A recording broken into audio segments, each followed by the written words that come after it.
লাইলাতুল কদর আমরা কিভাবে কাটাবো, এই প্রসঙ্গে রাসূলুল্লাহ আকরাম সাল্লাল্লাহু আলাইহি সাল্লামের জীবন চরিত্র, কোরআন এবং সুন্নাহর নির্দেশনার আলোকে আমরা কয়েকটি পয়েন্ট বলতে চাই। প্রথম কথা হলো, লাইলাতুল কদর আপনি কাটাবেন সারা রাত জেগে থেকে।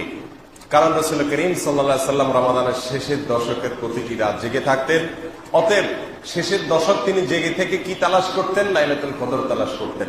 অর্থাৎ যে রাতটিকে আল্লাহ সুবহানাহু ওয়া তাআলা এই বছর লাইলাতুল কদর হিসাবে চিহ্নিত করেছেন, সেই রাতেই যেন আমার ইবাদতটি হয়ে যায়, সেই রাত যেন আমার ইবাদতে কাটে, সেজন্য সারা রাত জেগে ইবাদত বন্দেগী করতেন। এই জন্য লাইলাতুল কদর আপনি কিভাবে কাটাবেন, এই প্রশ্নের উত্তরে প্রথম কথা হলো সারা রাত জেগে থাকবেন।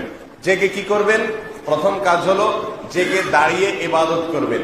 তারাবির সালাত আদায় করলেন, শুধু এটাই শেষ না, তারাবির সালাতের পরে দুই রাকাত করে নফল নামাজ যত খুশি পড়বেন এবং প্রতি রাকাত যত